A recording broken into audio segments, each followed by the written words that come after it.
2025 Asia కప్‌కి రంగం మొత్తం సిద్ధమైంది. మరో కొన్ని గంటల్లోనే ఈ టోర్నీ మొదలు కాబోతుంది. యూఏఈలో జరగబోయే ఈ టోర్నీకి ఆసియా క్రికెట్ దేశాలన్నీ పాల్గొనడానికి రెడీగా ఉన్నాయి.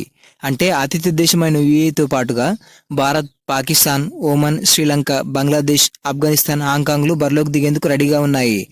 మన ఇండియా టైం టేబుల్ ప్రకారం మ్యాచ్లన్నీ రాత్రి 8 గంటలకు స్టార్ట్ అవుతాయి. కానీ ఏషియా కప్‌లో ఆడబోయే భారత ఫైనల్ ప్లేయింగ్ 11పై ఇంకా ఒక క్లారిటీ మాత్రం రాలేదు. మొదటి మ్యాచ్లో టాస్ తర్వాత ఈ ప్లేయింగ్ 11పై ఒక క్లారిటీ వచ్చేలా ఉంది.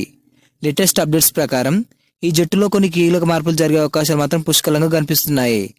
మన భారత్ ఆడే తొలి మ్యాచ్లో రింకు సింగ్, సంజు శాంసన్ లాంటి మ్యాచ్ విన్నర్లకి ప్లేయింగ్ 11లో చోటు దొరకడం కొంచెం కష్టమే అనిపిస్తుంది.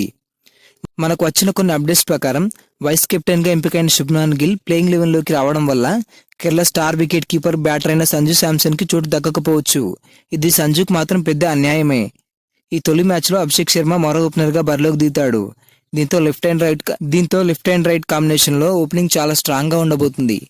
అలాగే ప్రపంచ నెంబర్ 1 టీ20 బ్యాటర్గా అభిషేక్ శర్మ జట్టుకు అదనం బలంగా మారబోతున్నాడు. ఈ భారత జట్టు ప్లేయింగ్ 11పై భారత మాజీ క్రికెటర్, కామెంటేటర్ అయిన ఆకాష్ చోప్రా కూడా తన అభిప్రాయాలన్నీ తన యూట్యూబ్ ఛానల్లో చెప్పడం అయితే జరిగింది. ఆయన చెప్పిన ప్లేయింగ్ 11 వివరాలపై ఏంటో ఒకసారి వీడియోలో క్లియర్గా తెలుసుకుందాం. ఆయన చెప్పిన దాని ప్రకారం శుభ్మాన్ గిల్, అభిషేక్ శర్మలు ఓపెనర్స్గా వస్తారంట. ఆకాష్ చోప్రా గారు కూడా సంజుకి ప్లేయింగ్ 11లో చోటు ఉండదని చెప్పారు. గత 10 ఇన్నింగ్స్లో ఓపెనింగ్ చేసిన సంజు 3 సెంచరీలు చేశాడు. అయినా కూడా సంజు కంటే శుభ్మన్ గిలే బెటర్ ఆప్షన్ అని చెప్పాడు. అంతేకాదు శుభ్మన్ గిల్ వైస్ కెప్టెన్ కావడంతో సంజును తీసుకోవడానికి వేరే ఆప్షన్ కూడా లేకుండా పోయింది.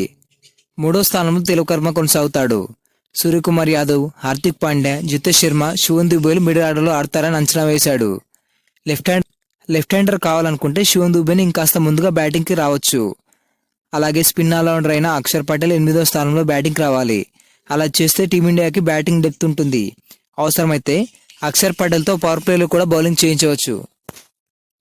స్పెషలిస్ట్ స్పిన్నర్గా వరుణ్ చక్రవర్తిని తీసుకోవాలి. జస్ప్రీత్ బుమ్రా, హర్షదీప్ సింగ్లను పేసర్గా దించితే బాగుంటుందని ఆకాష్ చోప్రా తనదైన స్టైల్లో ఒక ప్లేయింగ్ 11 అయితే అంచనా వేశారు. ఏది ఏమైనా సంజు అండ్ రింక్లో ప్లేస్లు మాత్రం కొంచెం డేంజర్లోనే ఉన్నాయి. ఖచ్చితంగా మ్యాచ్ స్టార్ట్ అయ్యే వరకు కూడా ప్లేయింగ్ 11పై ఒక క్లారిటీ అయితే రాదు. T20 world cup, champions trophy గెలిచిన మన టీమిండియాకు ఈ ఏషియా కప్ గెలవడం పెద్ద కష్టం కాదు. అయినా కూడా మన టీంలో కొన్ని బలాలు, బలహీనతలు కూడా ఉంటాయి. ముందుగా ఇందులో మన టీమిండియా బలాల గురించి తెలుసుకుందాం. గత ఏడాది నుంచి టీ20 ఫార్మాట్లో టీమిండియా చాలా స్ట్రాంగ్గా ఉంది. అంతేకాకుండా ఈ ఫార్మాట్లో వరల్డ్ ఛాంపియన్స్గా నిలిచింది.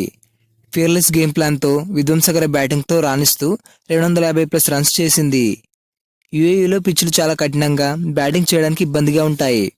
అయినా కూడా సూర్యాభాయ్ కెప్టెన్స్లో భారీ స్కోరు చేసే సత్తా మన టీమిండియాకి పుష్కలంగా ఉంది. అలాగే శుభ్మన్ గిల్ రీఎంట్రీతో టీమిండియా బ్యాటింగ్ మరింతగా స్ట్రాంగ్ అయింది. ఐపీఎల్తో పాటు ఇంగ్లాండ్ గడ్డపై కూడా గిల్ సూపర్ డూపర్ ఫామ్లో దంచుకొట్టాడు. దుబాయ్ లాంటి స్లో వికెట్ పై కూడా గిల్ నిలకడగా రాణించగలుగుతాడు. అలాగే మన వాళ్ళ బౌలింగ్ కూడా గట్టిగానే ఉంది. మన స్టార్ పేసర్ అయిన బుమ్రా రీఎంట్రీ ఇవ్వడం, అతనికి తోడుగా హర్షదీప్ సింగ్ ఉండడం మనకు బాగా కలిసి వచ్చే విషయం. అలాగే వరుణ్ చక్రవర్తి, కుల్దీప్ యాదవ్, అక్షర్ పటేల్తో స్పిన్ కూడా చాలా స్ట్రాంగ్గా ఉంది. ఛాంపియన్స్ ట్రోఫీలో వరుణ్ చక్రవర్తి ఆట ఎలా ఉండేదో అందరికీ తెలుసు. అలాగే హార్దిక్ పాండ్యా, అభిషేక్ శర్మ రూపంలో పార్ట్ టైం బౌలర్స్ కూడా ఉండడం మనకు ఎక్స్ట్రా అడ్వాంటేజ్గా చెప్పవచ్చు. ఇక టీమిండియా బలహీనతలు కూడా చూసుకున్నట్లయితే టీమిండియా టీ20 ఫార్మాట్ ఆడి చాలా సరైన మ్యాచ్ ప్రాక్టీస్ కూడా లేదు. టీమిండియా టాప్ ఆర్డర్ ప్రపంచంలోనే చాలా అత్యుత్తమంగా ఉన్నా కూడా మిడిల్ ఆర్డర్లో మాత్రం ఎవరిని ఆడిస్తారనేది క్వశ్చన్ మార్క్గా మారింది. సంజుని మిడిల్లో అయితే ఇలాగో ఆడించారు. తిలక్ వర్మ, రింకు సింగ్, శివం దుబేలు ఎవరిని ఆడిస్తారో తెలియదు. ముఖ్యంగా 8వ స్థానంలో ఎవరిని ఆడించాలనేది సూర్యాభాయ్కి, గౌతమ్ గంభీర్కి పెద్ద హెడేక్. ఆ ప్లేస్లో ఎక్స్ట్రా బ్యాటర్ని తీసుకుంటే బౌలింగ్ బలహీనంగా మారుతుంది. ఒకవేళ బౌలర్ని తీసుకుంటే బ్యాటింగ్ డెప్త్ మిస్ అవుతుంది. కాబట్టి అక్షర్ లాంటి మంచి ఆల్రౌండర్ని తీసుకుంటే మంచిది. ఆసియా కప్ 2025లో మన టీమిండియా జట్టు అంత బలంగా మరే ఏ జట్టు కూడా లేదు.